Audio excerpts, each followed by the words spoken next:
पाकिस्तान में आम किसान मकई की फी एकड़ पैदावार 60 से 70 मन लेता है, जबकि प्रोग्रेसिव किसान 100 मन तक भी चला जाता है। जबकि इस वक्त जिस फार्म पे हम मौजूद हैं, यहाँ के किसान सरदार बाबर फरीद 200 मन तक फी एकड़ पैदावार ले चुके हैं। उनसे पूछते हैं कि उनकी पैदावार के राज क्या है। अस्सलाम वालेकुम अस्सलाम। सबसे पहले बताएं कि आम किसान कहाँ 60-70 और आप 200, ये बहुत ज्यादा फर्क है।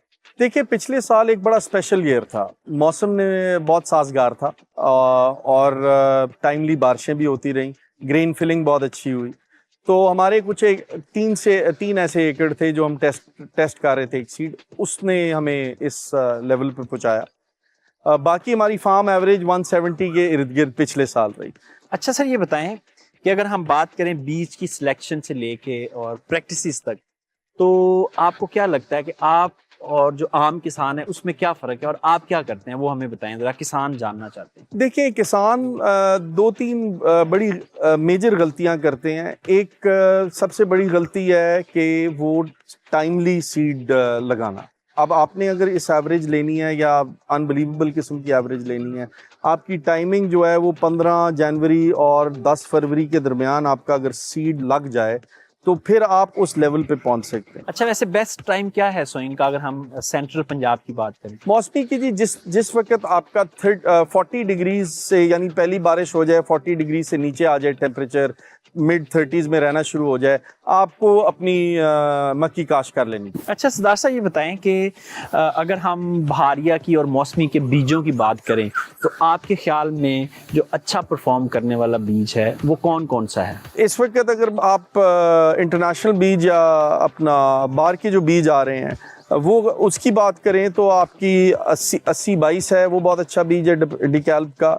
81-48 है। ये किस सीजन में अच्छा परफॉर्म करते हैं? मौसमी में जी। अच्छा, मौसमी, ठीक है जी। और उसके बाद P40-40 है, 38-75 है, फिर आपका 30T60 है जो साइलेज और दाने दोनों में बहुत अच्छा। इससे पहले जो आपने जितनी वैरायटीज बताई हैं वो स्पेसिफिक साइलेज के लिए हैं या ग्रेन के लिए? वो कुछ ग्रेन्स के लिए साइलेज की कुछ मखसूस वैरायटीज हैं जिनके कद शायद ज़रा बेहतर होते हैं। जैसा 80-22 का बहुत अच्छा कद हो जाता है, 30T60 का बहुत अच्छा कद हो जाता है। अच्छा सर, ये फरमाएं कि अगर खादों के प्लान की बात करें तो आपकी चूंकि पैदावार बहुत अच्छी आती है, तो आप खादों का प्लान किस तरह करते हैं? कितनी डीएपी, कितनी यूरिया, कितनी पोटाश और इसके अलावा क्या खाद्य देते हैं? हम थोड़ा सा सॉइल बायोलॉजी पे काम कर रहे हैं।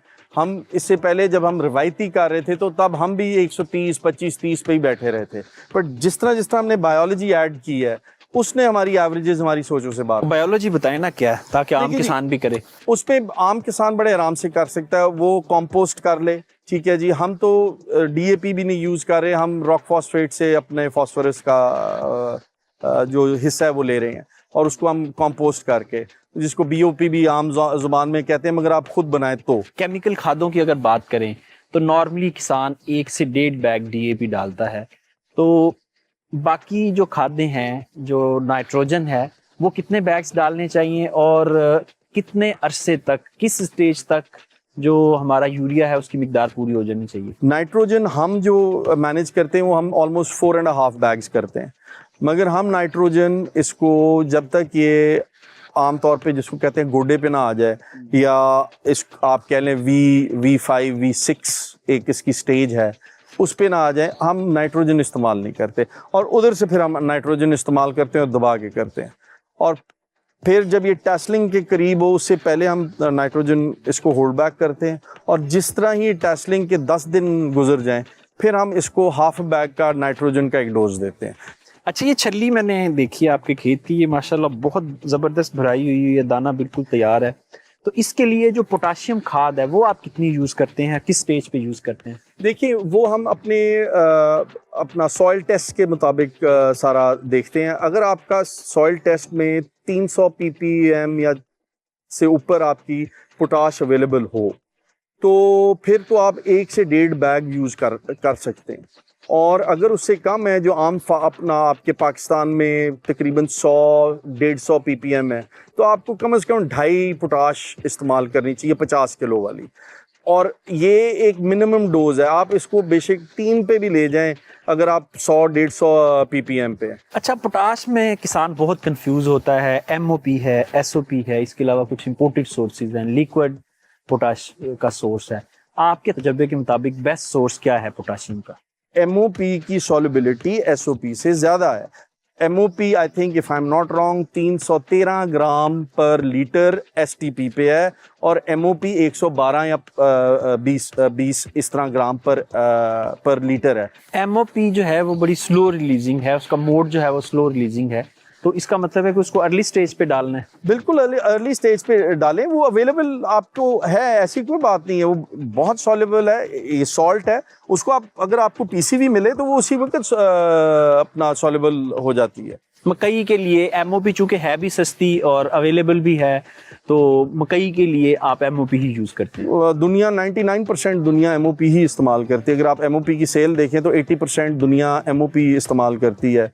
अच्छा सर, हमारा आम जो किसान है वो इसके अलावा और कौन सी प्रैक्टिस ऐसी करता है जिसकी वजह से जो प्रोडक्शन है वो कंप्रोमाइज होती है? हार्वेस्टिंग की स्टेज के ऊपर हम क्या गलती करते हैं और टसलिंग की स्टेज पे क्या गलती करते हैं? अच्छा, ये मैंने आपको पहले बताया कि जो यूरिया ये गलत टाइम पे शुरू से ही दे देते हैं, अर्ली दे देते हैं, इसको गोडे से पहले आप मत दें। वो गोडे 2 फीट तक कैसे आएगी यूरिया के बगैर? देखिए जी, इसके जो सीड में है पहले 15 दिन तो वो अपने सीड से खुराक लेती है, फिर इसके जड़ बनते हैं, जो फीडिंग रूट्स बनते हैं, उसके बाद वो अपना जमीन से लेना शुरू करती है। अच्छा, हार्वेस्टिंग की स्टेज के ऊपर भी किसान कुछ गलती करते हैं? अच्छा, हार्वेस्टिंग की स्टेज पे जो बहुत बड़ी गलती है वो ये है कि हम अर्ली हार्वेस्ट कर लेते हैं, हम अपनी मिल्क लाइन नहीं देखते। और आप अगर उनके दाने देखें जो अर्ली हार्वेस्ट कर लेते हैं, वो फुल R6 पे उसको ले जाएं, आपको कम से कम 40% का फर्क पड़ जाता है आपके वजन में।